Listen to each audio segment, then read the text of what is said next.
When men get short with you out of nowhere, and this has happened to me before, it's always because they're doing something wrong. Always. And when I get short with my boyfriend, it's not because I'm doing something wrong. It's just because I'm being every time. Because I don't want you to look at me right now, okay? Yeah.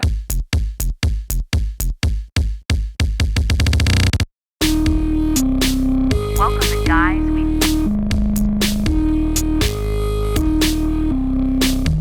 Hello, everybody. How you doing? Where you been? Wearing your SPF? You drinking enough water? Welcome to another episode of Guys We Fun. It's the anti-slut shaming podcast. I am Corinne Fisher. I'm Krystyna Hutchinson. Welcome to the show. Speaking of sluts, Slutsgiving is happening Friday, November 14th. What is Slutsgiving, Corinne? It is an interactive love letter to our fans. It is our show at New York Comedy Festival at the Crown Hill Theater, Friday, November 14th. 8 p.m. It's going to be so fun. We're genuinely so excited about this show. The venue's gorgeous. It is. It's a gorgeous venue. We've never played before, which is always exciting, especially when it's a venue you've never played in your home city. Yep. It's been such a long time that we've been doing this show, and we just really wanted to put something together that feels so special. And it's like, it's like If You Know was a show. So we're going to do all the segments, all the interactive, give advice. We're going to goss. It's going to be so great. Call your great. ex-boyfriend who sucks. It's going to be so fun. So definitely grab a ticket, one night only. And we're just so honored that this is part of the New York Comedy Festival because there are incredible shows and performers for the 2 weeks that this is going on. So make sure to buy a ticket. And bring some food to donate non-perishable items. We're doing a food drive. So if you bring a canned food item, something non-perishable, I think breadcrumbs count, like stuffing breadcrumbs. Yeah, you can do a box too, I believe. Yeah. Can cranberry sauce. I love the cranberry sauce canned. Yeah, of course. That's the only kind I even like. My mouth is watering thinking about it. Well, I knew that's how my family had lost faith in me last Thanksgiving when that's what they asked me to bring. I go, wow, you really think I'm just... What? You cooked Thanksgiving for them that one day? That was only my mom and my dad, though, that I cooked it for. They don't even know. They think I'm just... I don't know. I think they think I'm just being a lesbian or undercover. Lesbians cook too. Corinne? I fucking wish I was. Lesbians cook too. Absolutely. So, email us, guys. sorryboutlastnightshow@gmail.com. Tell us your problems. You got a weird story? What'd you do? What did you do? Tell us. You might get roasted by us. It's going to be fun. This subject line. I found my boyfriend's blocked callers list. How does one find that, miss? I just fell and I hid in my head and then it was there. And I was like, God, stop showing me the blocked callers. Jesus Christ. I'm like, did he handwrite it and leave it on the kitchen? Did he write it in blood?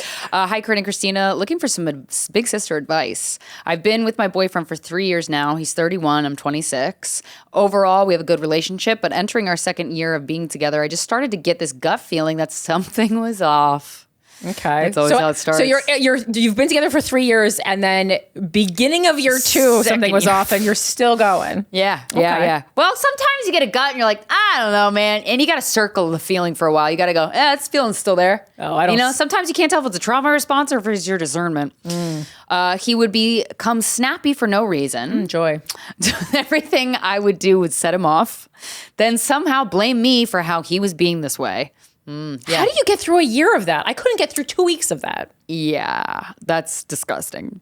Anyway, I brushed it off. You shouldn't have. And just thought it was because we had just moved in together and it was all new for us. But now I'm realizing it might be because he was doing shady things behind my back. But I had no hard evidence. Only just a hunch. When men get short with you out of nowhere, and this has happened to me before, it's always because they're doing something wrong. Always. And when I get short with my boyfriend, it's not because I'm doing something wrong. It's just because I'm being a cunt. Yeah. Every time. Because I don't want you to fucking look at me right now, okay? Yeah. I'm literally never doing anything that I'm hiding. I'm just being a bitch for no reason. As it should be. God's honest truth. Last night, I got into his phone and snooped everything. One thing I found suspicious is that it was almost too squeaky clean. LOL. Is that LOL? Well, I'm not laughing. I am. Until I checked the block callers list, I wouldn't even have thought to think that list in his settings. In here, he had a giant list of random numbers, so I decided to add them into my contacts and do some investigating. Oh, I would just think that was like telemarketers. But they would be 1-800 because that's my block callers are all telemarketers. Oh, my 788-1-800, like 1-888. Oh, no, I have a lot of like they call from my hometown area code all the time. That's like the new trick. So you think like, oh no, mommy fell. I know what they're trying to do. We just want to sell you on a loan, and I fell for it. Yeah, that's true. I get phone calls for a loan every day. I'm like, anyway, I regress. In here, he had some giant list of random numbers, decided to add them to my contacts and do some investigating. I found through Snapchat, you can find people if you have them in your contacts. And this is how I found these women that had gotten their number from when he went on a boys' trip a few months back. Wow, sign this woman up for ICE. Yes. Her investigating is incredible. Holy shit. Every woman's investigating is incredible. I mean, this is beyond what I would have even thought to do. I decided to confront him. Also, I don't support ICE, obviously. No, I don't either. And he immediately goes into defense mode, guilty boy, and denies he ever did anything wrong and that he never hooked up with any of these girls. Oh, boy. Okay, did you say he hooked up with them, or is he just saying that he didn't? You know what I'm saying? Did he just offer that? Did he offer that? Because then I go, methinks that wasn't even in the question. Right. So dudes be fun. And this is not just a man thing. Women do this too. Mentally ill people do this. They just yell at you for things that they're doing. So I would just be mindful of like, did you accuse him of hooking up? Because if you didn't, obviously, if he has numbers in your phone, he knows you're accusing him of that. But if he offered those words by himself, that's a red flag. He explained that he would be drunk at a bar, obviously with women around. Obviously. They'd want to get his number. Sure, I believe that. That doesn't really happen. How often are women asking men, unless this is like the hottest guy in the world? I was going to say, your boyfriend must be smoking hot, which I feel like he's not. Or vice versa. So he says he would just get their number and then block it right away or the next morning. That's not even a good lie. Boo-boo. That's not true. Block it. You would delete it. No, he fucked them and then he blocked their number. What are you talking about? To me, this screams desperate need for external validation. Like, grow up. Yeah. Also, he's not being truthful. I'm not saying he fucked them, but I don't know. I don't know him, but it wasn't good, I bet. You guys, I feel a sense of betrayal. And almost like I don't believe him entirely. You shouldn't, because this is not even a good lie. He didn't even put any time or thought or care into this lie. Like, work harder, asshole, on lying to me. It adds insult to injury. It really does. When a guy cheats on you and he doesn't even try to like be cool about it. If you're going to cheat, create a really good lie. Yeah. Show us you love us a little. Show us some fucking respect. The dates of the numbers he's picked up has gone way back in the beginning of our relationship. Okay, little snooper, I kind of love your style, which proves to me he was doing this all along behind my back. I think he'd be correct. He's never shared with me that he gets hit on like this at the bars. Also, too, as somebody, I date a man that gets hit on, okay? This never happened to me before. Never dated a guy that's hits on. Frankly, I don't recommend it. Here's the thing. Women are going to hit on that man whether you're there or not. So if you're saying he only gets hit on when you're not around, he doesn't get hit on. Okay? He is seeking it out. Say it loud for the girls in the back. Because my man gets hit on when I'm right next to him. Yeah. Okay? That's another story about how I act, but we're not here to talk about me. We're here to talk about you. Another story about the lack of sisterhood in this country. Goddamn right. Oh, yeah, these fucking whores. But, whatever. They have good taste, obviously. So I just want to say that. Don't ever believe a man when he says, when you're not around, I get hit on all the time. Oh, I thought you were going to stop at man. Don't ever believe a man. And I was like, yep. That's true. That as well. Eric, you can cut the rest of that sentence. He's never shared with me that he gets hit on like this at bars, so I was always completely oblivious that he was acting like this. Yeah, he hits on other women.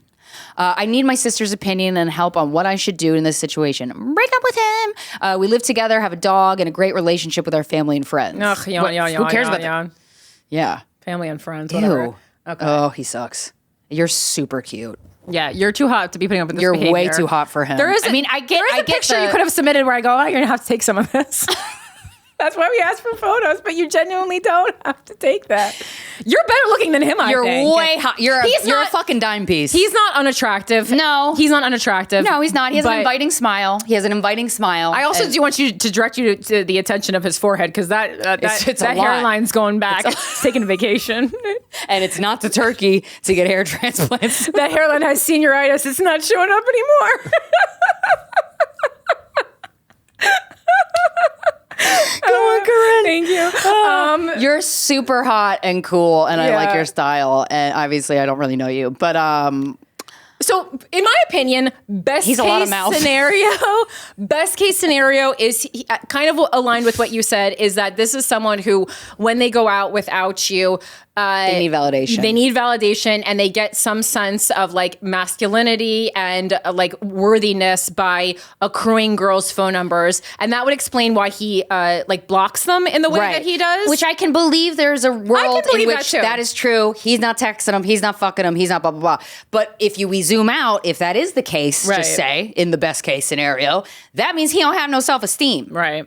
He needs self-esteem. Honestly, I'm You're really too hot for him. That's really good, Krystyna. Thank you. Thank you. Yeah. No, Been listening to guys we fucked for 12 years. I was like, wow, someone's really listening to the show. But yeah, so and exactly. So this gives us a larger explanation of who he is as a man, and this is the best case scenario. I know, Worst case scenario, girl. he's cheating on you all the time. Yeah. That's not good. But yeah, and it's like, so do you want to spend the rest of your life with someone who like doesn't feel like valuable, like, because it's never going to be enough for him. Unless he heals this within himself, he's going to be on this quest forever, and this is going to be an unenjoyable quest for you to be with him on. It just is. Yeah, and you're gonna be bitter that like this man was so insecure and needy that he kept a hot lady like you caged up off the market for how it's going on 3 years. No, we're not doing that. And so also, like, shit doesn't have to hit the fan. You can just have like a more in-depth conversation. He also might be like, think that he can pull the wool over your eyes a little bit more because he's, what is he, like 5 years older than you? I think so. So he must think he's a very smart boy. Yeah, he's 31. You're She's a very 26. smart boy. That's how I talk to Alfred. You're a very smart boy.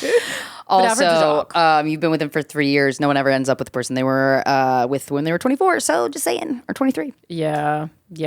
I mean, I don't. Yeah, I think Not to burst your there bubble, needs to be a really but he's not serious it. conversation, and also like start looking for his lack of self-esteem in other areas, and you might not have seen it previously, but look for it, because that's a really hard thing to heal, and it's going to weigh on you more and more as the years go by.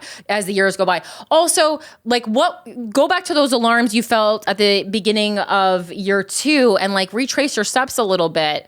What else? Like, I just find it hard to believe that this is isolated, and this feeling about himself doesn't bleed into any other interactions that you guys have, because everyone always writes, oh, there's this huge problem, but it actually doesn't affect any other part of the relationship, and we have a great relationship and a dog, and we live together, and we like all our friends and family. Like, like, life doesn't happen that way. Like, problems are not that isolated. They bleed into other areas of life. So just like look for those and then maybe report back. Yeah. And hear us at other places. Did you know that? Oh my Yes, God. absolutely. Without a Country every Wednesday at 7 p.m. Eastern time. We stream live on YouTube. And I also started a sub-series where I talk about pop culture and my passion for its influence on society and how it's really a much more serious matter than we think about. But it's fun. And you can catch the Taylor Swift appearance on New Heights podcast. I did like a 38-minute, because who has, what is time? I did a 38-minute episode about that. That's on YouTube right now. Amazing. And then if you need group therapy without a licensed therapist, well, God damn it, have I got you covered. Once a week, patreon.com/Krystyna Hutchinson.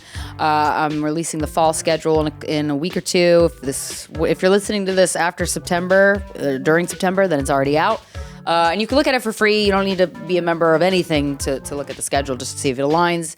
The audio from every Zoom session gets uploaded, so it's kind of like a little self-help podcast every week. And once a month, we do a woo-woo theme Zoom where we do group meditation and just talk about metaphysical topics. Anybody's experiencing anything really interesting. A lot of people on my Patreon have like weird woo-woo like abilities and powers, which I love hearing about. And so, yeah, you can get all that at patreon.com/ Krystyna Hutchinson. Oh, and then of course, Los Angeles, Gash, October 22nd at the Comedy Store. The link is finally live now. Get those tickets. It's going to be a Halloween extravaganza. If you haven't seen the show before, it's one of my favorite shows I've ever done. It's so fun. It's a female-heavy stand-up comedy lineup, and then each of the comics gets presented with a horror movie scenario that they have to tell the audience how they would escape. They choose a weapon from a table. Very interactive, very fun. You don't have to like horror, and most people don't. And then I try to ask horror trivia, and everyone's like, "What?" They don't even know basic stuff, and then it's fine. We all have a good time, and hopefully you learn something new. But yeah, it's a super fun show, and just in time for Halloween, October 22nd. So speaking of Halloween and horror, yes. Oh, I just see you writing something, and I'm like, I'm just trying to pick topics for when I write the write-ups. Is what I want to talk about. I've talked about before. Alyssa Vitti has this book called Woman Code, and a lot of people have great books about this subject. So I don't tout her as the end all be all by any means. No one is the end all be all of anything, but there's many people that talk about this subject, and I would say only believe a woman when she's or listen to a woman, not a man. But about where you are in your cycle. And I've read this book, Woman Code, a long time ago. My ex-best friend at the time recommended it to me. And I was so glad she did. And I'm finally sometimes you read a book and you're like, man, I know all this information would make my life a lot better. Am I going to implement it now? Nah, I'm going to implement it in 6 years. Yeah, that's so much work. Yeah. So I'm finally actually implementing it. And the only thing that I'm implementing, and I'm asking ChatGPT, the first day of my last period was this: where am I at in my cycle? And so I basically ask it so that I have an idea of where I'm at. And it's great because you don't get PMS, Corinne, or at least the mood part. Just sometimes the week before, I'm nice and I want to cuddle. That's nice. I get reverse, I get more womanly. Whoa, weird. I get more manly. Oh, in that I want to kill somebody with my bare hands. I'm extremely angry to people on the street, strangers. It could be bad. But this month around, I was like, ooh, I felt the anger coming on, and I'm like, there's nothing in my life that I'm mad at. I'm not going to do the childhood shit. It's not that. It's not a trigger. I know when it's a trigger. It's not that.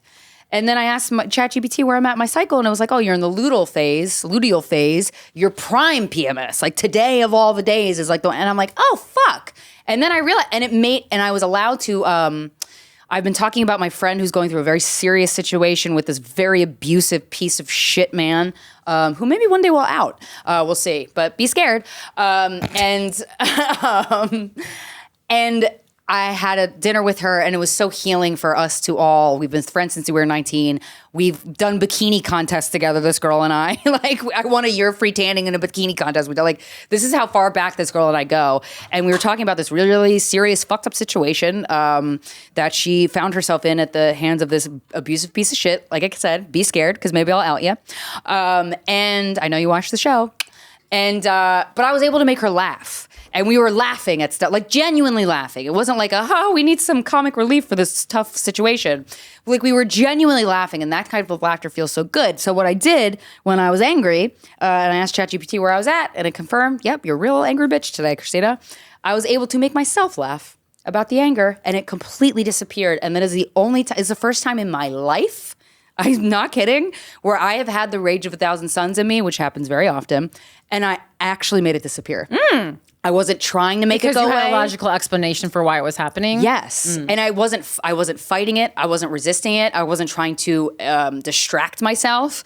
I genuinely was able to dissipate it. And I was like, I've never done that before. That's fucking amazing. So, and you might experience rage and it has nothing to do with your cycle. But I will say, if you're a woman and you get your period still, make sure you know where you're at. It is so informative to be able to eat healthier, to be able to do certain activities in a different way. Light exercise versus heavy exercise. There's times in the month where it's better for you and you can kind of flourish. And I just can't tell you how empowering that knowledge is. Yeah, no, my acupuncturist always used to tell me, do not heavy exercise days 1 and 2 of your period. She's definitely move, walk, but she's don't try to run a marathon. Yeah. Unless you have a marathon booked and you have to, I guess. There's one last thing I want to just talk about really quick about speaking of just hypocrisy. We're in the upside down land. With gay marriage on the table of getting taken away, that is just, Roe v. Wade getting taken away was fucking insane. The gay marriage thing, talking about gay marriage getting taken away, from a woman who has been divorced thrice and has cheated and just has no respect for marriage. Not that you have to, but like if a gay person wants to marry, shut the fuck up. If you have an opinion other than yay, just shut the fuck up. Shut the fuck up. And so I was doing some research and I just wanted to shout out Larry Craig, a Republican senator from Idaho, opposed laws that would expand rights for the LGBT plus community. In 2007, he was arrested for lewd conduct in a men's room at a St. Paul airport after he attempted to solicit sex from an undercover male officer. Larry Craig, how you doing? Ted Haggard, go fuck yourself. Oh, I saw this. Evangelical pastor who has campaigned against the legalization of same-sex marriage in 2006. He was accused by a male escort / massage therapist of paying for sex over a 3-year period. Larry, if you want to be gay, just fucking be gay, okay? Or this is Ted. Sorry, we're on to Ted. He was paying for sex with a male sex worker for 3 years and using crystal meth. He initially denied the allegations. Casually. I know. A little crystal meth. He initially denied the allegations, but later admitted to drug use and inappropriate sexual misconduct. Wes Goodman, how you doing, Wes? Good for you. Republican senator from Ohio, publicly promoted anti-LGBTQ, pro-family conservative image. He resigned in 2017 after it emerged he had a consensual sexual encounter with men, including inside his state capitol office, and was seeking gay dates via Craigslist. Wes Goodman, how you doing? And then last one, Aaron Schock. Aaron Schock, go fuck yourself. Republican congressman from Illinois, consistently opposed LGBTQ rights such as same-sex marriage and repeals of Don't Ask, Don't Tell. Though previously denying being gay, Schock was later seen kissing and fondling a man at Coachella and visiting gay bars and events publicly. In 2020, he formally came out as gay. Welcome, Chuck. Welcome to being yourself. Or Aaron. Like you're all the same. I just want to say, the person... We live in such a hypocritical world. If somebody is vehemently against your rights, especially if they're not even in that group, it's likely because they're in that group. Okay?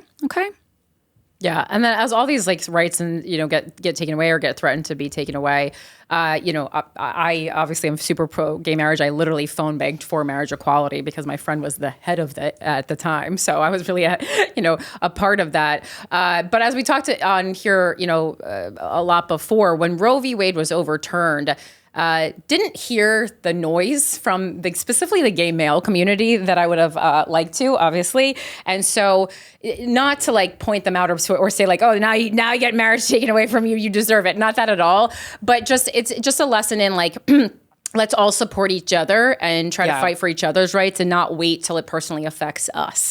And that would be really nice. And it would be nice if we could show each other that kind of loyalty and reciprocity. It's very important. So gays, I don't want your right to get married to be taken away. That's certainly do fucking not want disgusting. That. No. And so I will help fight with you. We'll march, we'll phone bake, we'll do what we got to do. Fuck that shit. But in the meantime, let's call out the hypocrites and have fun. And then just very briefly, because this is, I believe we talked about this last summer because I remember what I was wearing and it was a summer outfit. Right, the video. But there is a couple that we talked about that was a man who got some kind of traumatic brain injury where he is severely disabled, exhibits childlike behavior, etc. And his wife divorced him, remarried, but still cares for him. And that was very beautiful. We thought it was really beautiful, and the internet did not think it was really beautiful. And I just got a post from them again, and to see, and it was a post about how it was the woman's birthday, and this guy lives, I don't know if he always lived, but he now lives, the disabled man, in an assisted living facility. And he is he's severely disabled. He cannot properly communicate. He can't feed himself. He can't do anything, the ex-husband. So he, needs around the clock care. And people on the internet are still going after this woman, even though she is, she's married. She remarried, didn't she? Well, yeah, but they're going after her because they say she should have never remarried. She should just have ended her life when her husband was in this accident, and then I guess he can't consent. So I guess she should just never have sex again. And then she should take care of him and also raise their 2 children together, and then never have love on a human adult level ever again. That's what the internet wants. So many comments here.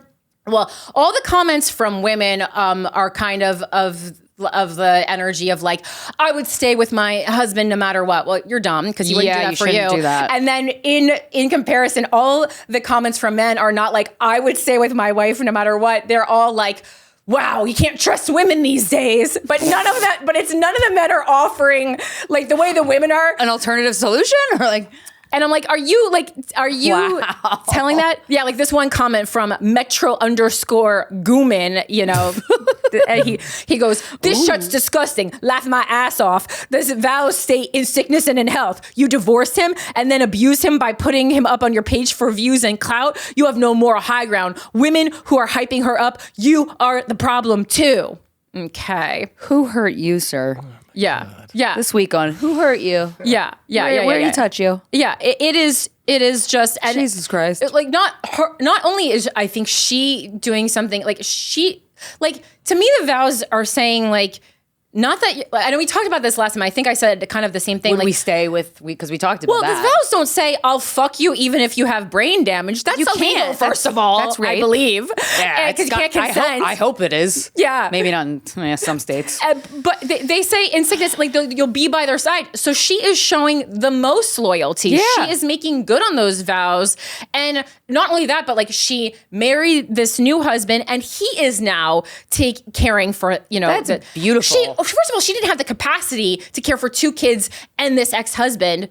And so she, outsourced. Yeah. The way men often do. Because if this happened to anyone's wife, the man would at the very least remarry so he had some help from the new wife. 100%. At the very The second least. a guy's wife dies, he remarries. And I'm not making this up. The friend usually. There's stats on this. When a woman goes through some like a really serious illness or cancer or disability, she gets divorced. The stats of men leaving way higher than stats of women leaving. So don't even play with us. Don't even play with us, motherfucker. Crazy. But just wow. Yeah. It is. Wow. So just an update. I mean, I was like, things are not getting better on the internet. And I don't know. I mean, like maybe she's posting this number one to give a peek into a really unique circumstance, and also maybe she probably is trying to raise money because she needs help to pay for the assisted living facility. That makes sense.